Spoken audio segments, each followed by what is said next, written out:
Hello, I am Veena Patel and I am going to explain my students about reader response theory. Reader response theory. Introduction. It is emerged in 1930. Its primary focus on reading. It is text based, not author based, text and only text alone. It is also known as affective fallacy. Its leading contributors are Stanley Fish, Wayne Booth, and Louis Rosenblatt.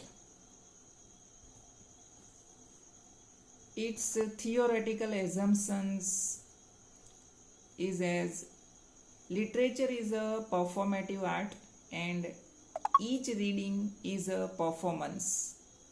The literary text possesses no fixed and final meaning. Literary meaning is created by the interaction of the text and reader.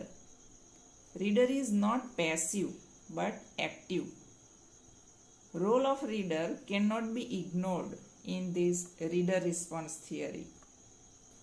Reader response theory's salient features are: it is acknowledged importance of text and reader.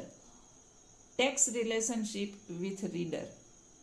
Reader is third party in this kind of theory. Reality exists in reader's mind. Work is fully created when readers assimilate it. Text has not one inherent meaning, but it depends on individual interpretation. It is the opinion given by reader response theory. Now, types of responses. Initial emotional response, interpretive, analysis, question, summary, arguing with author, intertextuality. Text identity is imaginative. Literature is lived by reader.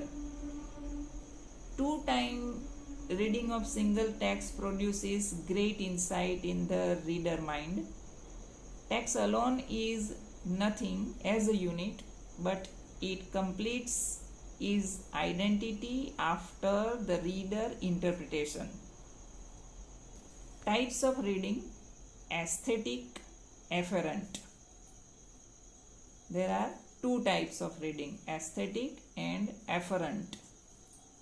Aesthetic reading for pleasure, emotional focus literature. Afferent reading is for information, telephone book, history, text. In reader response theory, reading must be aesthetic rather than afferent. Kinds of meaning in a text are determinate and indeterminate. Determinate basically the facts in the text. Indeterminate are the gaps in the text which is filled by readers. In reader response theory, indeterminate meaning are more focused. Kinds of readers in reader response theory. Two kinds of reader we find in reader response theory. They are implied reader and actual reader. Implied reader finds out the determinate meaning of the text. Actual reader feels the gap in the text and find out the indeterminate meaning of the text. Techniques of reading. Reader extracts the meaning through experiencing, hypothesizing, exploring, synthesizing.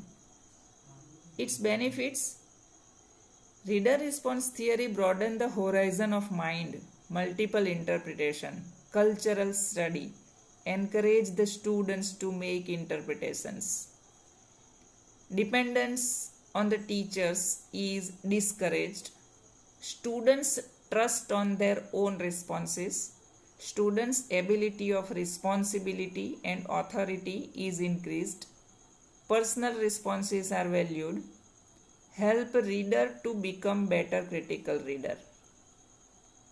Reader response theory has also its own limitations. There are certain limitations. They are just like this. Not every interpretation may be valid.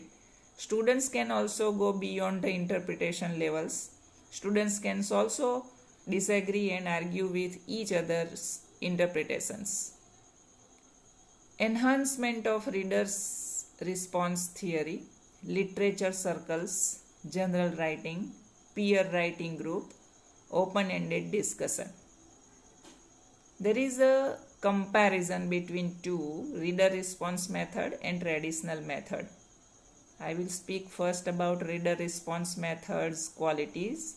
They are such as enhance ideas, student dependent, student become tolerant, produces multiple interpretation, better critical reader.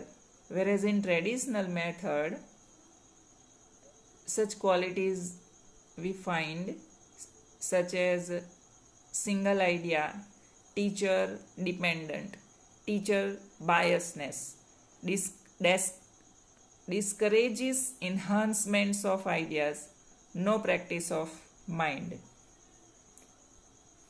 To conclude, reader response theory is the best theory which makes the reader and students to be active and to analyze a text by their own ways. It achieved great importance in 19th century, and for students and teacher it is the most reliable method of studying and teaching. Okay, thank you.